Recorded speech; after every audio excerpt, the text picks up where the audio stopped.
Señores, muy buenas tardes. Gracias por estar en sintonía nueva vez con nosotros en Original TV con Darío Medrano. Esperamos que hayan tenido una semana provechosa en familia y guardando todas las medidas de bioseguridad. Siempre se lo voy a decir, usando sus mascarillas, lavándose las manos y teniendo en cuenta el distanciamiento. Señor Medrano, buenas tardes. Buenas tardes, doctora. ¿Cómo estás? ¿Cómo han ido los aconteceres esta semana? Bueno, tenemos muchas informaciones. Esta semana, pues ya ocurrió lo que se sabía que iba a ocurrir. Pues tras el sometimiento a la justicia por parte del Ministerio Público de al menos 11 exfuncionarios y otros que no eran funcionarios del gobierno pasado, pues fueron acusados por el Ministerio Público de haber cometido irregularidades en la administración pública en el pasado gobierno, y pues entonces el Ministerio Público lo sometió por ante la Oficina de Atención Permanente del Distrito Nacional, que es especie de un juez de instrucción por parte de Alejandro Vargas, magistrado Vargas, y el magistrado Vargas pues dictó coerción a los 11 implicados. Algunos los envió a las cárceles o a la cárcel, a las cárceles, y a otros los envió con prisión domiciliaria, arresto domiciliario y fianza, otra revisión periódica. Pero era especie de algo como que se veía venir, decía la gente, porque yo como dominicano creo que hay muchos indicios que comprometen la responsabilidad penal de los acusados, de los imputados en este caso. De los encartados. Correcto. Y creo que hasta cierto punto el juez fue un poquito suave con ellos, porque a decir de los borbotones de pruebas a borbotones que habían, pues entonces la gente sigue aplaudiendo, que yo no aplaudo esto, porque cuando un Estado, un país, somete a exfuncionarios o a personas ligadas a un gobierno por asunto de administración administrativa, por corrupción administrativa, eso habla muy mal de nosotros. Nos está diciendo que el país, como país, no vamos bien. Entonces, estos sometidos por el magistrado Alejandro Vargas fue Alexis Medina, la operación Antipulgo, que según la Fiscalía, que según el Ministerio Público, esta gente formaron un entramado mafioso, dicen ellos, ¿verdad? Una sociedad mafiosa, para estafar al Estado con cerca de 5.000 millones de pesos, y que esta operación o estas operaciones las encabezaba Alexis Medina, hermano del expresidente de la República, y la integraban, además de él, su hermana Magalis, el director de la Oficina de Supervisores de Obras del Estado, Francisco Pagán. Estaba también Fernando Rosa, director del FOMPER, Julián Esteban Suriel Suazo, José Dolores Santana Carmona, Huáscar Bernabé Méndez Pineda, Freddy Hidalgo Núñez, ex ministro de Salud Pública, y como le dije, Magalis Medina. Las medidas de coerción fueron las siguientes. Bueno, declararon el caso complejo. A Francisco Pagán, Alexis Medina y Francisco Pagán les enviaron a la cárcel, que hay que aclarar, fueron enviados a la cárcel modelo de San Cristóbal. Y el Ministerio Público alega ahora que no había cupo ahí, entonces se desviaron para Najayo. Junto a Pagán está su fiscalizador de obras, que era el ingeniero Aquiles Christopher, que aparte de los demás, yo no conozco a más nadie, pero yo defiendo a ese señor porque sé que es un hombre muy serio, Aquiles Christopher. Ese señor, usted lo pone boca abajo y lo sacude, lo agarra por los pies, por las piernas y lo sacude y no bota un centavo de los bolsillos. Que me consta que es un hombre serio, y el tiempo nos dará la razón. Vamos a darlo ahí. No voy a seguir hablando para que la gente no crea que yo estoy defendiendo algo por algún interés, nada, porque yo conozco a ese señor, a ese ingeniero, y es un hombre que no vive bien económicamente. Así que vamos a ver qué pasará. Vamos a ver qué pasará. Pues continuando, doctora, más que Pagán, Fernando Rosa, ex director del Pomper, también con 3 meses de prisión en la misma cárcel. Julián Esteban Suriel Suazo, José Dolores Santana Carmona, Huáscar Bernabé Méndez Pineda, 3 meses en la cárcel modelo de San Pedro de Macorís. Freddy Hidalgo y Magalis Medina, grilletes. Rafael Antonio Hermosén, ex Contralor General de la República, a quien yo creo que fue quien la Fiscalía buscó, parece que es un poquito débil, y habló, negociaron eso con él, entonces a él le dieron una pena, una condena, una coerción un poquito más suave, pues le dieron arresto domiciliario e impedimento de salida. Así que Domingo Antonio Santiago, también revisión periódica. Dicen que habían 10 compañías que fueron las que se organizaron, ¿verdad? Pero yo no entiendo 10 compañías, doctora? Bueno, 10 compañías. Entonces, exactamente. vamos a ver qué dicen las autoridades. Es un expediente que todavía está en la fase inicial en la justicia. Vamos a ver en el juicio de fondo, a ver cómo se define eso.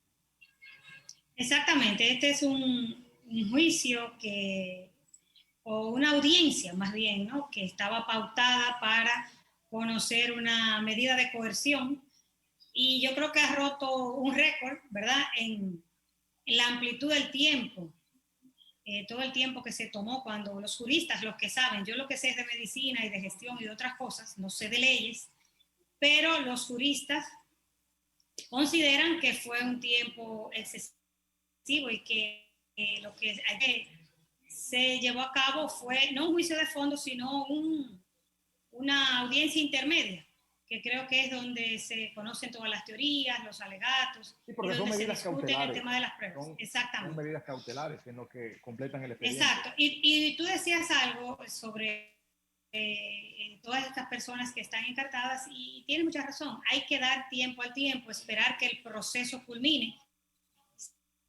Saldrán muchas luz, se dilucidarán algunas. Hay personas que definitivamente tendrán que quedar esclarecida su moral y su buena conducta, como realmente así expresamos de algunos de ellos, y otros más que se sumarán a este gran expediente que vislumbra ser que se va a ampliar, ¿no? Eso es lo que hemos escuchado sobre el antiguo Contralor General de la República. Es un hombre que expresó su condición de salud. Y tú decías, habló lo que él entendió que debió decir, pero no, que eso no quiere decir que lo que él dijo realmente sea cierto o no. Ya eso se verá en el juicio de fondo y se esclarecerán los hechos, y para eso están las autoridades, para realmente pues esclarecer los hechos y que ante la opinión pública y que la ciudadanía quede realmente complacida con las medidas que se tomen con los que son culpables, si así fueren considerados. Bueno, fueron 26 horas de audiencia, algo un poco cansón, porque veíamos incluso cómo los acusados, después de permanecer 48 horas en una cárcel, encerrado en un lugar que obviamente no están acostumbrados, ¿verdad?, a él, entonces... No, que no es cómodo tampoco, no es que estés acostumbrado, es que horas. no es cómodo. Sí, pero fue una situación, no yo diría, momentos tediosos para ellos, porque, como te digo, gente que no está acostumbrado a eso. Vimos, doctora, un ministerio público como un poco flojo frente a la astucia de esos abogados de la defensa, que hay que decir que a pesar del buen trabajo que hicieron los miembros del Ministerio Público, encabezado por Jenny Berenice y el otro magistrado, Wilson Camacho, vimos a un Ministerio Público un poco flojo. Yo creo que tienen que reforzar ese Ministerio Público, porque si bien es cierto que Wilson Camacho y Jenny Berenice son dos expertos abogados que conocen de investigación y saben llevar lo que es bien un Ministerio Público, vimos que faltó refuerzo. Yo creo que el gobierno tiene que reforzar el Ministerio Público en ese sentido, para ese tipo de juicio, porque bregar, por ejemplo, con Minier de Santiago, un hombre que se la sabe toda, Carlos Salcedo, Eduardo Núñez, Cándido Simón Polanco. O sea, estamos hablando de abogados duchos en la materia, de abogados que conocen la jurisprudencia, de abogados que conocen lo que son las leyes, los códigos, el Código Procesal Penal lo conocen de arriba abajo. Fue un juicio, yo diría, una medida de coerción con muchos errores. Primero, ellos se fundamentaron en conocer el fondo del juicio cuando eran medidas de coerción. No era necesario, doctora, irse al fondo, porque las medidas de coerción era determinar, no las medidas de coerción no son para determinar la inocencia o culpabilidad de un acusado. Las medidas de coerción son para determinar si tiene arraigo el impetrante, no, perdón, el acusado, el encartado, y si hay peligro de fuga.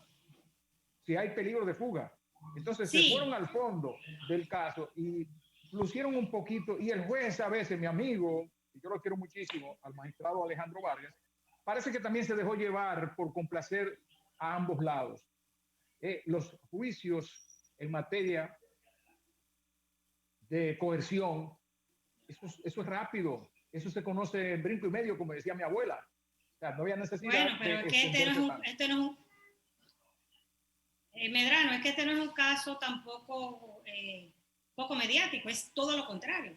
Esto tiene que ver mucho con la mediatez, con lo que tiene que ver con el impacto y el peso social que tiene este tipo de situación. Tú decías que el Ministerio Público estaba flojo, yo no lo vi flojo. Seguro tú te refieres a los ayudantes fiscales porque eran caras jóvenes, pero realmente son personas preparadas. Yo lo vi bien preparado, todo lo contrario. Sí. Todo lo contrario, yo lo vi, además que no hacer juicios de valor en este sentido, porque esto es un proceso, vuelvo y repito, muy mediático, que despierta muchas sensibilidades, pero hay observaciones de muchas personas que la actitud del juez incluso fue una actitud que sorprendió a muchos, dadas las expresiones que tuvo durante la audiencia y luego al momento de motivar el conocimiento de la medida de coerción. O sea que en este proceso se vieron muchas cosas. Mira, te digo que fueron flojos porque, y es un problema del gobierno, porque el gobierno ahora, hay mucho populismo en el gobierno, que yo lo voy a decir con toda la responsabilidad que me caracteriza. El Ministerio Público, por más que usted quiera decir que es independiente, no es independiente. Lo primero. Y en todos los países del mundo que yo conozca, todos los países del mundo, el Ministerio Público lo designa el Poder Ejecutivo, su presidente, el presidente de la República. Entonces, el PRM tiene muy buenos abogados. El PRM tiene muy buenos abogados, que yo pensé que esos buenos abogados del PRM iban a ser parte del Ministerio Público hoy, porque estamos hablando, doctora, de un juicio de grandes consecuencias, de gran calado, porque es esa pena, el primer round. Vienen otros expedientes por ahí, y vienen unos expedientes sí, pero ¿qué es lo que tú dices? Como ese, y cuidado, porque vienen expedientes muy fuertes. Vienen, por ejemplo, expedientes del caso, por ejemplo, de Punta Catalina, que se habla de que ese expediente de Punta Catalina envuelve una estafa de muchos millones de dólares, muchos miles de dólares. Entonces, yo entiendo que el gobierno tiene que tener un ministerio público más reforzado y dejarse de diciendo que el ministerio público es independiente. Está bien que se manejen con eso, pero el ministerio público tiene que ser del gobierno, porque el gobierno es quien tiene que establecer bueno, pero las para bases. eso hay que modificar las leyes. Entonces, pero para eso hay que modificar las leyes, porque tú estás diciendo algo que se contradice totalmente con lo que está legalmente establecido. Entonces, para eso tendrá que reformar y venir otro tipo de legislación, porque es que eso no es lo que establecen las leyes de la República Dominicana. Bueno, se supone, que el Poder Judicial es independiente. Entonces, lo que estamos proponiendo ahora desdice totalmente lo que está establecido legalmente. Una cosa es que usted diga, bueno, refuérzame el Ministerio Público con abogados o con juristas de peso específico y que yo considere que pueda enriquecer el equipo, pero no entrar personas del sector privado o de otro ambiente y sobre todo contratado por el Poder Ejecutivo, porque entonces ahí hay una injerencia. Ya eso lo sabrán y lo discutirán Bueno, el presidente los Abinader, conocedores de la el materia. presidente Abinader esta semana, doctora, ha dicho que va a someter al gobierno una serie de medidas en la que podría incluir modificación a la Constitución, porque están tratando de nombrar, de buscar una junta de abogados que puedan recuperar los recursos que alegadamente, dice el Ministerio Público, que fueron robados al Estado. Entonces, yo entiendo que se perdería con eso la independencia del Ministerio Público, o continuaría entonces Totalmente independiente el Ministerio Público, como dice en el gobierno. Bueno, no, como dicen las leyes. Bueno, el gobierno porque eso es lo que establecen las leyes. La independencia de los poderes del Estado, se supone. Ahora estamos proponiendo otra cosa, peligrosa, muy peligroso. Sí, pero que el presidente lo que establece, lo que dice es que esa serie de medidas buscan sí, que para recuperar el patrimonio que es y fortalecer la transparencia institucional. Someterán al Congreso una reforma constitucional para que el procurador sea designado por un órgano apartidista. ¿Verdad? Cuidado con eso. No me digas. Cuidado con eso. A mí cuando me hablan de modificar Constitución, yo me pongo malo.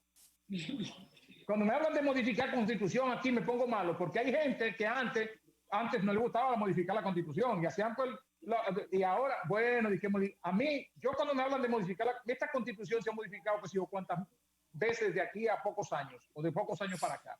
Y yo me pongo malo cuando hablan de modificar Constitución, porque a veces te dicen, es para esto, y te meten gato por liebre. Te meten una página por debajo, escrita con otras cosas ahí, firmada y sellada. Ojalá. Pero vamos a ver.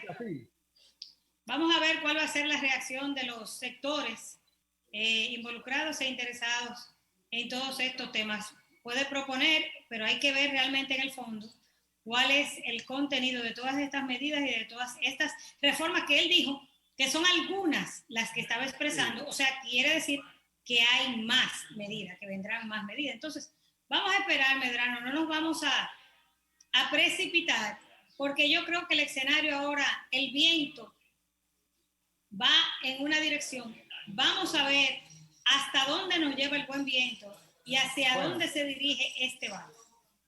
Yo, lo último que pierdo son las esperanzas. Por eso, vamos a esperar y vamos a esperar que sea de buena fe. Pero a veces cuando tuve situaciones como la que ocurrió esta semana, luego de la renuncia de la ministra de la Juventud y el nombramiento entonces de la que la sustituye, entonces ya yo comienzo a no creer muchas cosas. Porque a mí me dicen, usted sabe lo que es una usted es médico, usted sabe lo que es una mampara, ¿verdad? Aquí tengo una. Una mampara. Por aquí tengo una.